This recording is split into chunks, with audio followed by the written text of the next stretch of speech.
So, Kyle, let me just get your thoughts, man. Do you think that Calvin Ridley was rightfully punished to the fullest extent of this suspension?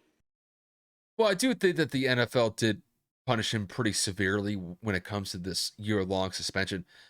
I'm of the mindset that I think the year-long suspension is a little bit harsh. I think he definitely deserves a suspension, but a year does seem a little bit excessive to me. I mean, when I look at Calvin Ridley, I thought what he did was incredibly stupid, but I don't think it deserves a year-long suspension.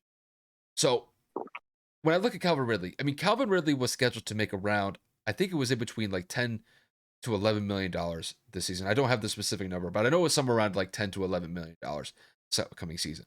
And really, the only question that I could kind of raise when it comes to Calvin's decision making is this: was betting $1,500 worth it if it could have potentially cost you 10 to $11 million this upcoming season? And that's a pretty rhetorical question, but it goes without saying that Calvin had to be smarter in this situation because when you look at Calvin going into this offseason, Calvin was a major piece as far as these trade rumors go. He was linked to possibly going to the Patriots. There were some other teams possibly looking at him as well in some sort of trade package. I think the Dallas Cowboys were mentioned in rumors Philly. as well. There were a lot of teams that were definitely going to look at his services and think we could definitely bring Calvin Ridley into the fold, and it would definitely bolster that wide receiving core wherever he goes. Now, this past season, he did miss a bunch of games because he took some time off for some personal matters that he had to attend to. I don't know if it was just because of this whole betting thing that he was doing outside of football, but Calvin, when you look at the grand scheme of things, he's relatively young. He's relatively healthy because he missed a large portion of this past season due to personal matters. But when it comes to this gambling issue, you got to be smarter. I'm not saying that this deserved a year-long suspension. I mean, for God's sakes, we've seen NFL players in the past beat their own wives, and they've received less games as far as the suspension goes than what Calvin Ridley just got. I would have been content with like maybe like 4 to 6 games if it comes to this betting situation that Calvin got himself into. Year's a little bit excessive, but it's like I said, was betting $1,500 worth it if it was going to cost you like $11 million? And that's a pretty easy answer. No, and that's really just how I see it.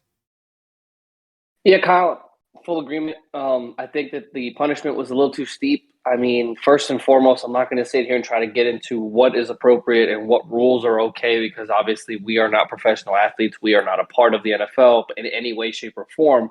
But when you look at it, $1,500 to me and you is a whole different concept to an NFL player. I'm not saying that he went out there, he bet his house, or he bet $5 million, or he bet like his future contract that he didn't even have yet, and he's in massive gambling debt or anything like that.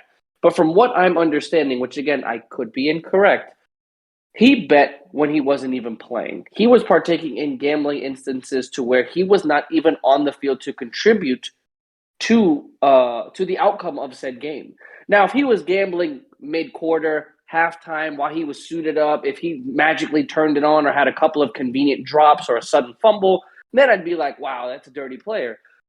I don't necessarily understand the issue between Calvin Ridley gambling on something he's not actually live and engaged in, like contributing to a loss or his beneficial or financial gain, should I say. So to get a year for $1,500, and Kyle made the point, Jay Williams, Stephen A., and plenty of other analysts and other commentators. These players are beating people. These players are doing illegal activities. These players are just running amok in their personal lives, and they're getting minimal suspensions. Now, granted, the Henry Ruggs situations is a whole different, whole different realm because somebody died and he's in jail and all these different things. But dude, you're telling me people can beat their wives, can beat their kids, can be seen assaulting people in clubs and just get out and get away with it, and it's totally fine. Like, oh, they'll be reinstated soon enough. How many people got to get away with substance abuse, like Kyle said? How many people got to get minimal suspensions and get reinstated over and over? I mean, Josh Gordon is a prime example who has literally been banned from the NFL, I think twice. Like, how many times you got to give this man second chances? This kid gambled a toilet paper amount of his salary to bet on some games. Again, I get it. It's wrong. I'm not justifying the fact that he should be doing it, but it's like when you look at the grand scheme of things, how relevant is that to an NFL team's overall income? How is that going to affect the Falcons? How is that going to affect the NFL? But you're telling me the reputation of an NFL organization, while he has a wife beater, while he has a womanizer, while he has a drug addict, while he has just a bad person on the team, gets 2 to 6 games? Come on, man. Like, this just looks bad on the NFL's image, man. Like, they're so focused on the money aspect. Even if it's $1,500, they don't give a shit about what their players are doing off the field in their personal lives.